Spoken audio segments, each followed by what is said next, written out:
গরিবের কক্সবাজারে আপনাকে সুস্বাগত। আসসালামু আলাইকুম, হ্যালো এভরিওয়ান, সবাই কেমন আছেন? আশা করি ভালো আছেন। আমরা ভালো আছি। আজকে আপনাদেরকে একটা ইউনিক এবং আনকমন ভিডিও দেখাবো।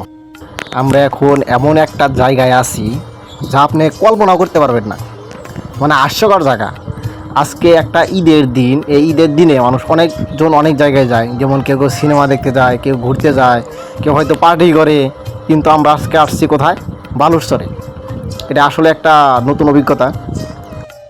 এত এত জায়গা থাকতে আমরা বালুরচরে কী জন্য আসলাম এবং কিভাবে আসলাম সব কিছু শেয়ার করবো এই ভিডিওতে, আপনারা সাথে থাকুন। আসলে আমরা 5 জন, আমরা মাঠে নামাজ পড়ে আমরা আসি বাজারে চা খাওয়ার উদ্দেশ্যে।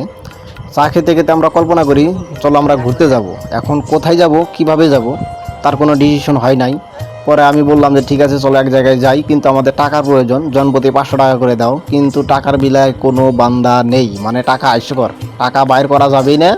যার কারণে আমি আমার সেই পঙ্খিরাজ হেলিকপ্টারটা নিয়ে তাদেরকে নিয়ে আসি বালুরচরে, আর বলি চলো আজকে তোমাদেরকে কক্সবাজার নিয়ে যাব। আমরা মিনি কক্সবাজার এসে ভালো এনজয় করছিলাম, সেই সাথে আমরা ছবি তুলছিলাম এবং ভিডিও করছিলাম।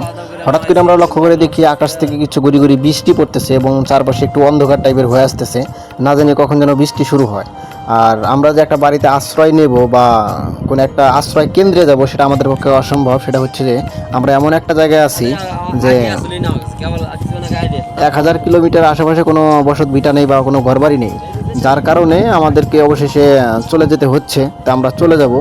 আর তার সাথে বড় কারণটা হচ্ছে যে আমার বড় ভাইয়ের একটু জরুরতখানার চাপ দিছে, যার কারণে সে আগের থেকেই রওনা দেবে বলতেছে আর চিৎকার করতেছে যে আমি চলে যাব, এখানে আর থাকবো না। তো অবশেষে আমরা নৌকায় চড়ি এবং আমরা নৌকা ছেড়ে দিই।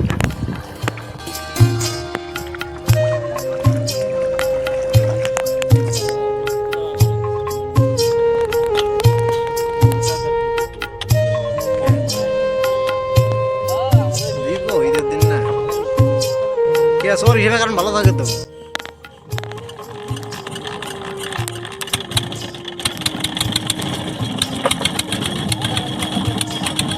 আমরা চরের মানুষ এভাবেই মূলত ঈদ করে থাকি। আপনারা যারা শহরে থাকেন আপনাদের ঈদ কেমন হয় সেটাও আমরা জানি, এবং গ্রামাঞ্চলে ঈদ মূলত এভাবেই হয়।